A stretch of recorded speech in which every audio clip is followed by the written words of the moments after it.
Bismillahirrahmanirrahim. Assalamualaikum warahmatullahi wabarakatuh. Berjumpa lagi dengan saya Sumadi, para mahasiswa dan teman-teman di mana saja berada. Kita lanjutkan diskusi kita di topik metodologi studi Islam. Nah, tema kali ini kita akan diskusikan, kita akan bahas tentang Islam rahmatan lil alamin, ya.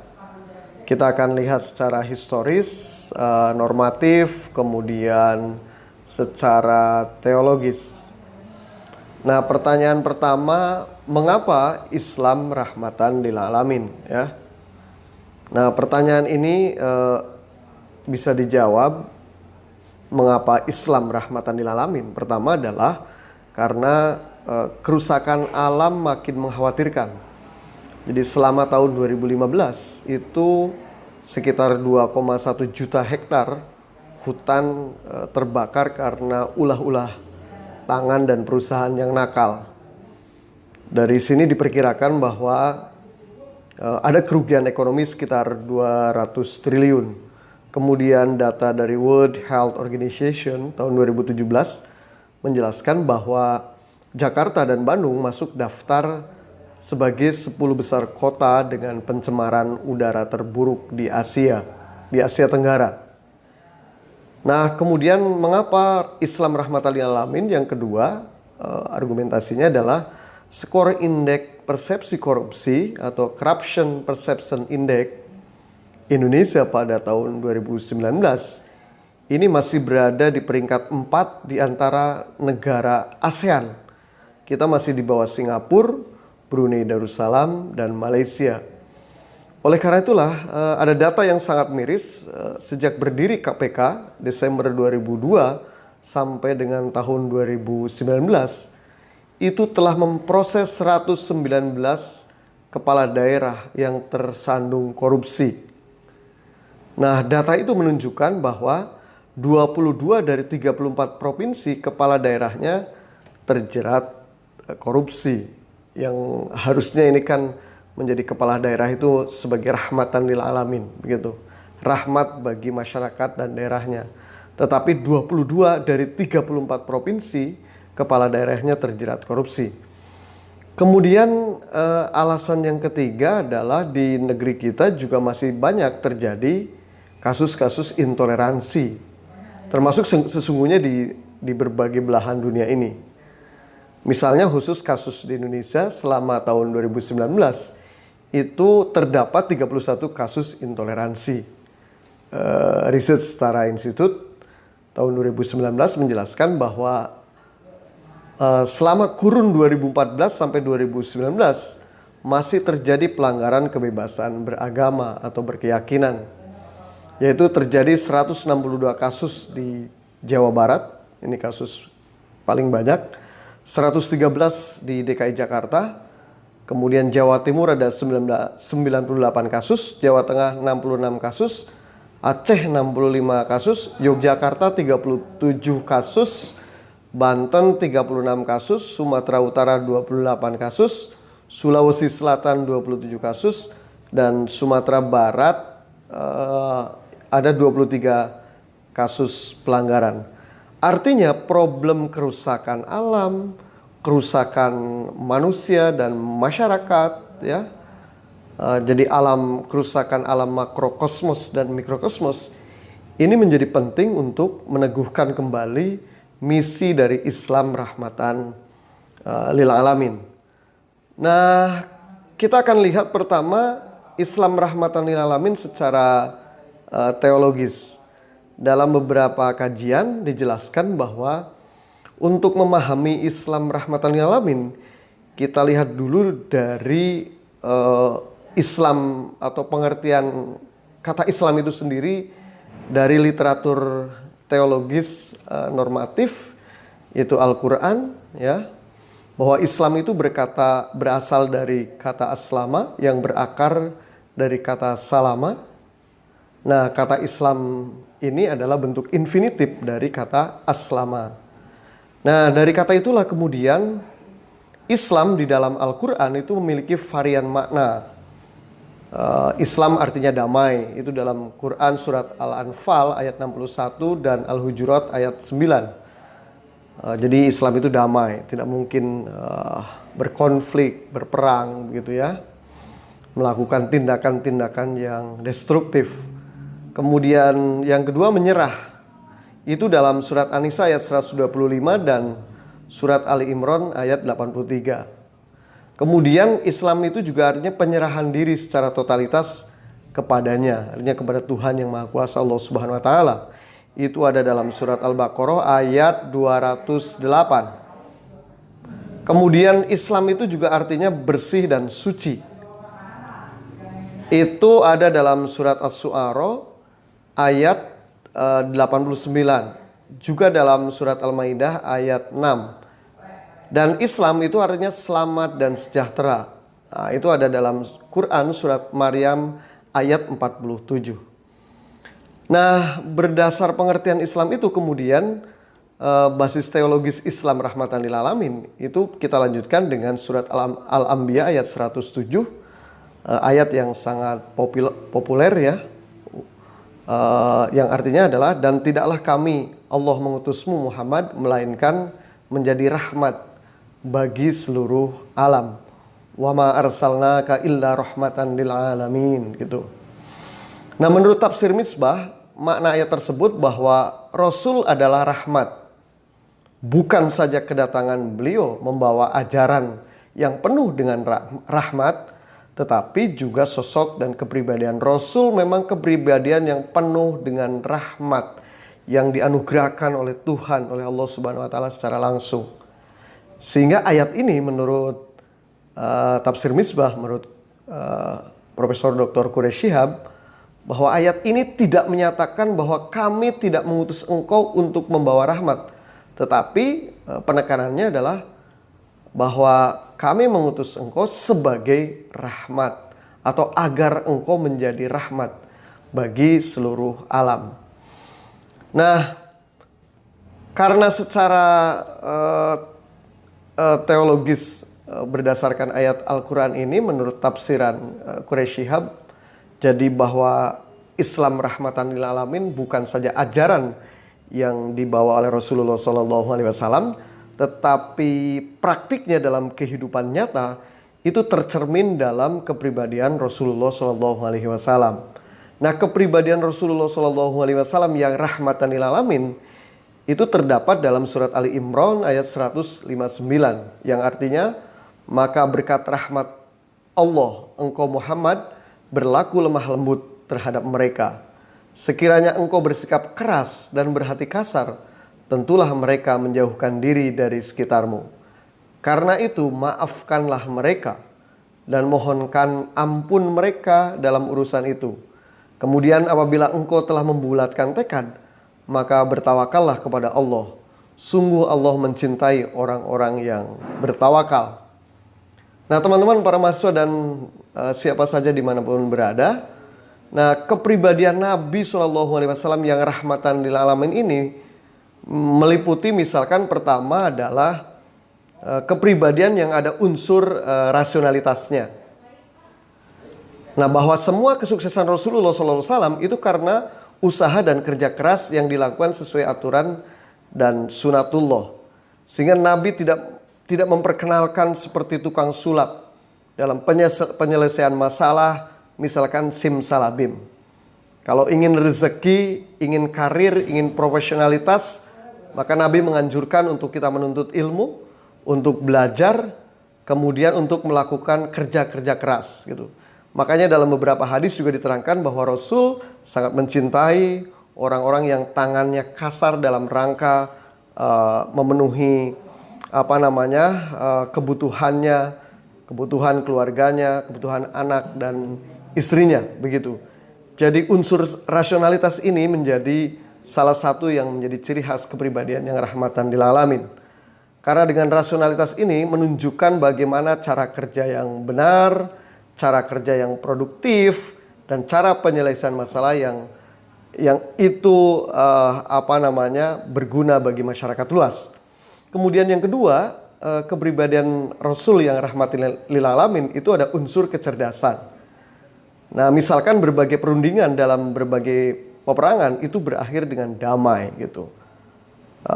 Jadi ini taktik dan strategi Rasul ya, atas kecerdasannya membaca psikologi massa, membaca kultur politik, menganalisis berbagai kemaslahatan. Akhirnya berbagai peperangan memang selalu diakhiri dengan perundingan dan itu kemudian berakhir dengan damai. Kemudian yang ketiga ada unsur keseimbangan. Jadi Rasul selalu menekankan al-wasatiyah, keseimbangan, tengah-tengah antara hati atau spiritualitas, moral ya, intelektual. Kemudian unsur kemampuan teknis. Jadi antara heart, head, dan hand ini menjadi perpaduan di dalam mengambil sebuah keputusan. Sehingga keputusannya ini dicintai bersama, memiliki kemaslahatan bersama, dan menjaga harmonisasi masyarakat yang dipimpin oleh Rasulullah SAW. Nah kemudian unsur yang keempat kepribadian Nabi Muhammad SAW yang rahmatan lil alamin adalah unsur komprehensif. Jadi ajaran komprehensif yang dibawa oleh Nabi Muhammad SAW itu menyentuh semua aspek kehidupan sebagaimana ditulis, dirumuskan oleh As-Satibi dalam Al-Muwaqqat ya, dengan istilah 5 maqasid asy-syar'iyyah atau 5 tujuan agama, yaitu bahwa Islam itu memelihara jiwa, hifdun nafas ya, jadi jiwa sangat dilindungi di dalam Islam. Oleh karena itulah orang yang membunuh satu orang itu diibaratkan dengan orang yang membunuh ya sebuah umat, sebuah masyarakat gitu. Kemudian memelihara agama, hifdzul ad-din. Rasul memberi kebebasan masyarakat untuk memeluk agama apapun, walaupun Rasul menyampaikan misi Islam, tetapi Islam disampaikan tanpa paksaan. La ikraha fiddin, tidak ada paksaan di dalam agama. Tetapi juga Rasul secara sosial bermasyarakat hidup harmonis berdampingan dengan ragam suku, ragam ras, dan ragam agama. Kemudian hifdzul akal, karena salah satu unsur dari kepribadian yang rahmatan lil alamin Rasulullah SAW adalah menjaga rasionalitas, maka akal diberi ruang-ruang untuk eksplorasi. Para sahabat dalam berbagai kesempatan juga diminta pendapat untuk penyelesaian masalah kemasyarakatan ya. Dari mulai perang juga pengelolaan masyarakat yang lain. Kemudian juga memelihara harta benda, hifdzu al-mal. Jadi Islam yang disebarkan oleh Rasulullah SAW itu juga menjaga kepemilikan harta benda. Seseorang, masyarakat, kelompok diberi hak untuk memiliki harta, juga perlindungan secara hukum. Tetapi garisnya adalah bahwa harta benda itu bukanlah sebuah dominasi kepemilikan itu. Kemudian juga memelihara keturunan, hifdzun nasal, memelihara keturunan. Walaupun ada sedikit perbedaan antara tradisi Barat dengan Islam. Di Islam itu memang ikatan antara laki-laki perempuan dalam sebuah keluarga itu diikat dengan institusi namanya pernikahan. Walaupun dalam beberapa kajian institusi pernikahan kadang-kadang juga menjadi alat penindasan. Tetapi sesungguhnya itu tidak dicontohkan dalam konteks Islam rahmatan lil alamin. Karena pernikahan pada sesungguhnya adalah kerjasama yang baik, kemitra sejajaran antara suami dan istri untuk membangun sebuah keluarga yang bahagia, sejahtera, penuh dengan kedamaian. Dan itulah unsur dari komprehensif kepribadian Rasul yang menyampaikan risalah, risalah yang menjaga meliputi berbagai kehidupan masyarakat. Nah kemudian teman-teman, secara normatif bahwa Islam rahmatan lil alamin ini dapat dipahami dari ajaran Islam yang berkaitan dengan akidah, kemudian ibadah, akhlak. Jadi Islam rahmatan lil alamin itu tercermin dari akidahnya dulu.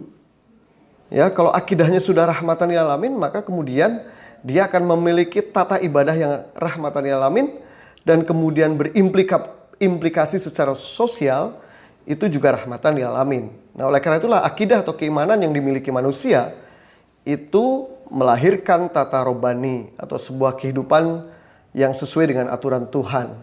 Tujuan hidup yang mulia, takwa, tawakal, ikhlas ibadah, dan itulah nilai-nilai intrinsik dalam Islam rahmatan lil alamin. Nah, aspek akidah ini kemudian nanti dapat menumbuhkan sikap emansipasi, mengangkat harkat dan martabat manusia, penyadaran masyarakat yang adil, terbuka, demokratis, harmoni, dan pluralis, menghargai berbagai keragaman.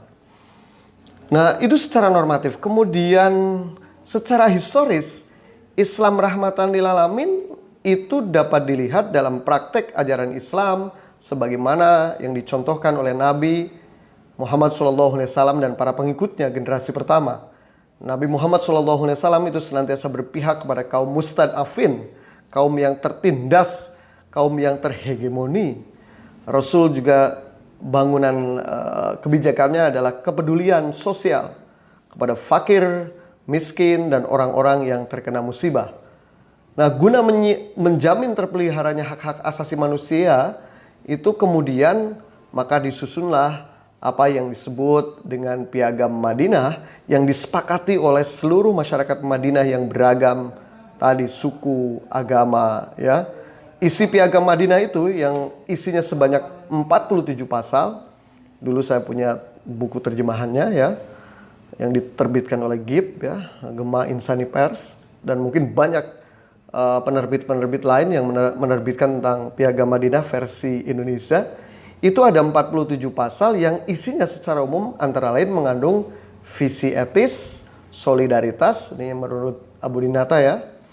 Ada persatuan, ada kebebasan, ada pengakuan supremasi hukum, ada keadilan, serta kontrol sosial untuk mengajak kepada kebaikan dalam mencegah kemungkaran. Dan ini dalam praktek sejarah atau Islam rahmatan lil alamin secara historis yang dipraktekkan oleh Rasulullah SAW. Nah, kemudian dalam konteks keindonesiaan seperti apa sih sesungguhnya Islam rahmatan lil alamin? Nah, Gus Dur, mantan ketua PBNU sekaligus juga beliau adalah mantan Presiden Republik Indonesia, ya, Gus Dur atau Abdurrahman Wahid, itu menggagas tahun 80-an apa yang disebut dengan pribumisasi Islam. Ya, pribumisasi Islam itu bagi saya adalah dialog antara Islam yang secara teks normatif itu wahyunya turun di Jazirah Arab, kemudian dibawa ke Indonesia, itu kemudian berdialog dengan budaya, alam, ya, interaksi manusia di Indonesia itu. Nah, oleh karena itulah menurut Gus Dur bahwa Islam itu mesti diletakkan dalam konteks kebudayaan masyarakat setempat. Nah, Islam dan kebudayaan itu hendaknya melakukan dialog, adaptasi, akulturasi tanpa ini garis bawah, ya, tanpa kehilangan identitas masing-masing. Ini budaya, saya pakai kacamata, pakai kopiah seperti ini budaya begitu. Tetapi tidak menghilangkan identitas saya sebagai muslim misalkan gitu. Nah, oleh karena itulah Islam memang harus melindungi bahkan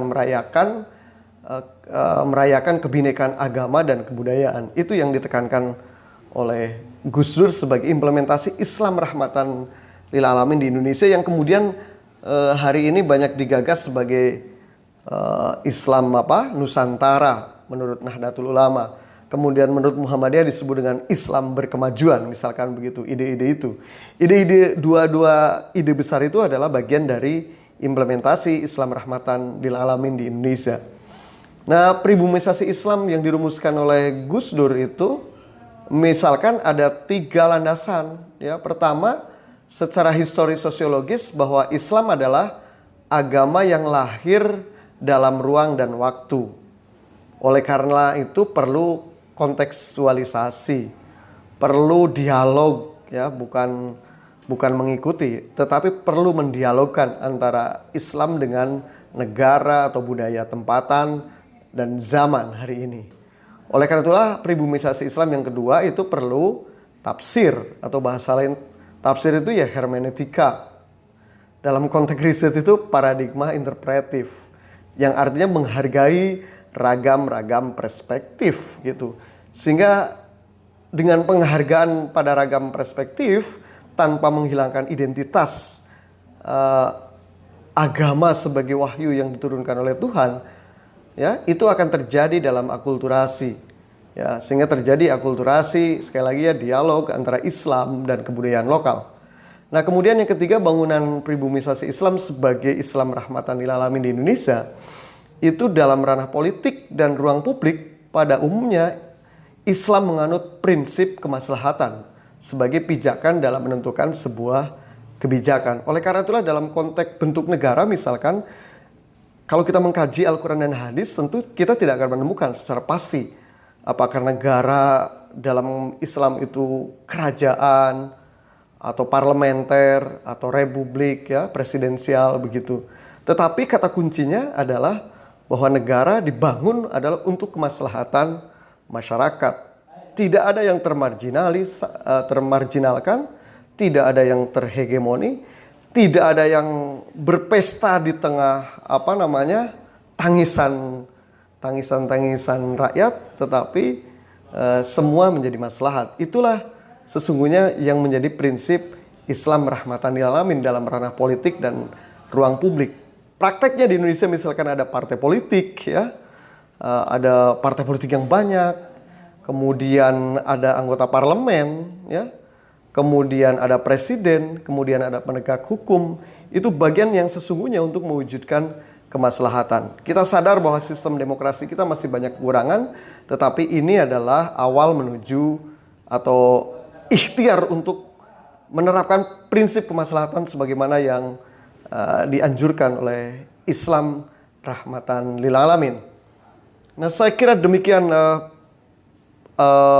penjelasan saya yang dimaksud dengan Islam rahmatan lil alamin secara teologis tadi, ya, secara normatif, secara historis, dan perdebatan-perdebatan hari ini dalam konteks implementasi di Indonesia memang masih menjadi ikhtiar secara intelektual juga secara implementatif bagi kita bersama. Jadi Islam Nusantara, Islam berkemajuan atau konsep-konsep lain dalam berbagai perundang-undangan yang mencerminkan implementasi Islam rahmatan lil alamin itu adalah menurut saya adalah bagian kita bersama untuk mewujudkan Islam rahmatan lil alamin di Indonesia. Artinya sejahtera, damai, harmoni, dan penuh dengan egalitarianisme. Demikian, mari kita berdiskusi. Ini pemantik diskusi kita tentang Islam rahmatan lil alamin. Assalamualaikum warahmatullahi wabarakatuh.